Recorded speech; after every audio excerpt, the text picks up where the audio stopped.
Untuk menghasilkan tanaman jeruk yang berbuah lebih banyak, lebih besar dan lebih bagus kualitasnya, diperlukan perawatan dari tanaman jeruk tersebut dengan penyemprotan dan pemupukan. Dan di dalam pemupukan kita bisa menggunakan pupuk kandang, pupuk NPK, pupuk organik cair, dan juga pupuk daun. Selamat siang sahabat tani semuanya, ketemu lagi dengan saya di channel Mangasuh Ulian Tani. Di video ini saya akan berbagi pengalaman cara pemupukan tanaman jeruk sehabis panen. Jadi ayo simak video ini sampai akhir. Dan jangan lupa subscribe di channel saya ini untuk mendapat informasi video terbaru berikutnya. Untuk melengkapi dari nutrisi yang ada di dalam tanah dan unsur hara yang bisa diserap oleh tanaman jeruk kita memerlukan pemupukan yang lengkap. Baik pupuk kandang yang mengandung unsur organik yang lebih banyak dan juga pupuk organik cair ataupun pupuk bokasi dan juga pupuk NPK yang bisa merangsang dari tanaman jeruk kita agar lebih cepat pertumbuhan daun, bunga, dan buahnya. Dan juga pupuk daun untuk melengkapi unsur makro dan mikronya. Pupuk daun adalah pupuk yang kita semprotkan pada tanaman jeruk kita. Dan pada pupuk daun tersebut mengandung unsur makro dan mikro yang lengkap yang dibutuhkan oleh tanaman jeruk yang biasanya tidak terdapat pada pupuk NPK atau pupuk makro. Jadi sangat penting dalam perawatan tanaman jeruk kita untuk melakukan penyemprotan terhadap pupuk daun. Dan pupuk daun apa yang kita pakai dalam penyemprotan dan bagaimana cara kita melakukan penyemprotan terhadap pupuk daun tersebut, rekan-rekan tani bisa mengklik di video saya yang berjudul pupuk perangsang bunga dan buah. Lebih lengkapnya ada di video ini. Beda dengan pupuk daun yang kita semprotkan pada tanaman jeruk, pupuk kandang akan kita tebarkan di sekeliling dari batang tanaman jeruk kita. Dan pupuk kandang biasanya mengandung C organik yang tinggi yang dibutuhkan oleh tanaman jeruk, baik unsur hara yang makronya yang mengandung nitrogen, fosfat, dan kalium, juga mengandung unsur-unsur hara yang lainnya. Pupuk kandang sebelum kita aplikasikan bisa kita fermentasi untuk menghilangkan dari zat-zat yang berbahaya atau residu-residu yang ada di pupuk kandang atau kotoran ternak tersebut. Dan kita juga bisa memakai sebagai pupuk bokasi padat yang kita campur dengan gula merah atau molase dan kita beri EM4 untuk memfermentasi atau mendekomposisi dari kotoran ternak ataupun pupuk kandang tersebut. Dan bagaimana cara kita membuat dari pupuk bokasi padat? Rekan-rekan tani bisa melihat di video saya ini dengan judul cara membuat pupuk bokasi yang praktis, murah, dan efektif. Dan pupuk kandang bisa juga kita langsung aplikasikan kepada tanaman jeruk kita. Walaupun pupuk kandang tersebut belum melalui proses fermentasi. Yang terpenting pupuk kandang tersebut sudah matang, tidak masih basah atau masih mentah. Pupuk kandang tersebut yang matang ciri-cirinya dia sudah kering dan tidak mengandung banyak air, dan juga sudah berdiam dalam jangka waktu yang cukup lama dan biasanya sudah diproses atau dimakan oleh hewan-hewan pemakan dari kotoran tersebut, seperti cacing ataupun serangga-serangga pemakan kotoran lainnya.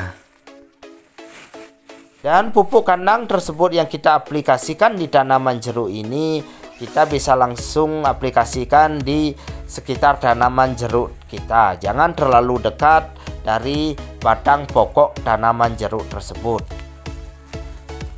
Dan pupuk kandang yang kita tebar pada tanaman jeruk kita bisa juga kita semprotkan dengan larutan EM4 yang kita campur dengan air.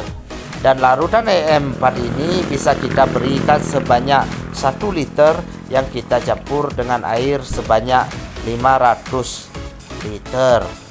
Dan dalam aplikasinya dari larutan EM4 ini yang kita semprotkan pada pupuk kandang yang telah kita tebarkan ini bisa sebanyak 1-2 liter di setiap pohon dari tanaman jeruk kita. Yang fungsi dari penyemprotan larutan EM4 ini supaya bisa memberikan mikroorganisme ke pupuk kandang yang telah kita tebarkan dan bisa memfermentasi dari pupuk kandang yang telah kita tebarkan di sekeliling dari tanaman jeruk kita. Walaupun tidak seefektif seperti pembuatan dari pupuk bokasi padatnya. Selanjutnya dalam pemupukan tanaman jeruk, kita juga bisa menambahkan dari pupuk organik cair. Pupuk organik cair ini yang mengandung unsur fosfat, kalium, dan juga unsur nitrogen, dan juga mengandung C organik dan juga mengandung unsur mikro dan yang lainnya. Pupuk organik cair ini bisa kita buat sendiri, dan bagaimana cara membuatnya rekan-rekan tani bisa melihat di video ini. Dan di dalam aplikasinya pada tanaman jeruk, rekan-rekan tani bisa memberikan dari pupuk organik cair ini sebanyak 1-2 liter tergantung besar kecilnya pohon jeruk tersebut. Dan di dalam pemberian pupuk organik cair ini, rekan-rekan tani bisa mencampur dari pupuk organik cair ini sebesar 1 liter berbanding 10 liter air. Dan bagaimana cara aplikasinya lebih lengkapnya, rekan-rekan tani bisa melihat di video ini. Bahan dari pupuk organik cair itu adalah yang ada di sekitar kita, dan juga ada yang kita buat dari susu basi atau susu bayi yang telah tidak terpakai. Dan bagaimana cara membuat dari pupuk organik cair dari susu bayi atau susu yang telah basi, dan cara aplikasinya rekan-rekan tani bisa melihat dari video ini. Dan untuk merangsang dari pertumbuhan tanaman jeruk kita, baik daun, bunga, dan buahnya, kita juga memakai pupuk NPK 16%, yang kandungannya nitrogen 16%, fosfat 16%, dan kalium 16%, yang akan kita kocor dan kita tambahkan dengan kalsium super, di mana kalsium super ini mengandung kalsium karbonat dan kalsium oksida, dan magnesium karbonat dan magnesium oksida. Dan di dalam aplikasinya kita akan menggunakan dari pupuk NPK ini sebanyak 1 kg yang kita campur dengan air sebanyak 100 liter, yang akan kita cairkan dulu di ember, dan setelah mencair nanti kita akan tuangkan. Dan kita akan menggunakan dari pupuk NPK ini sebanyak 5 kg.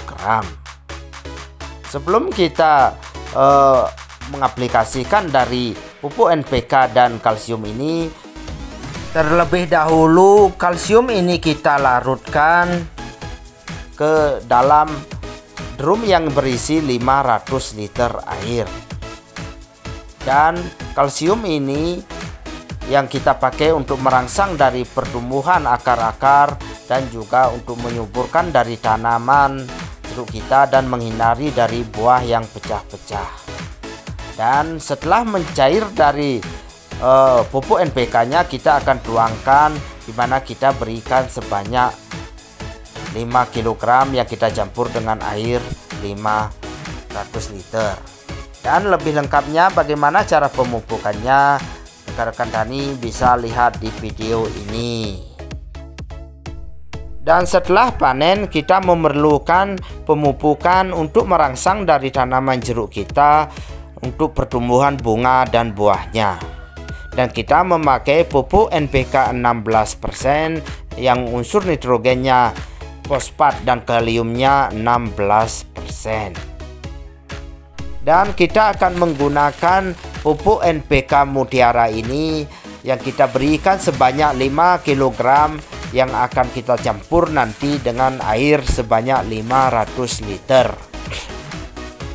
Dan juga kita akan campur dengan penyedap rasa Ajinomoto ini yang kita berikan sebanyak 500 gram, dan juga akan kita tambahkan dengan pupuk mamikro merah yang akan kita berikan sebanyak 1 kg, di mana pupuk mamikro merah ini mengandung unsur fosfat yang tinggi yang bisa dipakai untuk merangsang dari pertumbuhan bunga dan buah pada tanaman jeruk kita.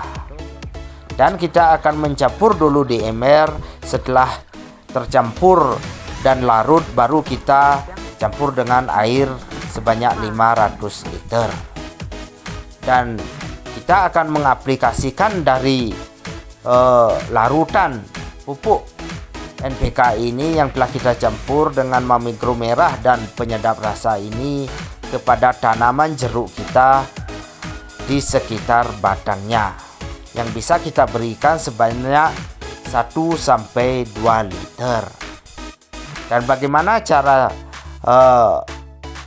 pemupukan dari tanaman jeruk ini untuk merangsang dari pertumbuhan bunga dan buah pada tanaman jeruk, rekan-rekan tani lebih lengkapnya bisa melihat di video ini.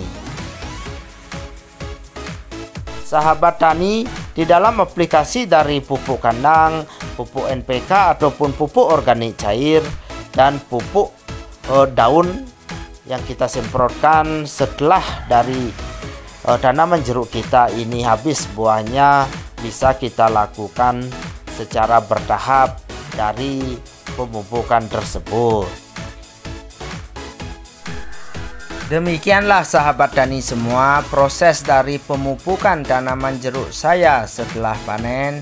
Terima kasih telah menonton video ini sampai akhir, dan yang belum subscribe silakan tekan tombol subscribe-nya untuk mendapat informasi video terbaru berikutnya. Dan sampai jumpa di video berikutnya.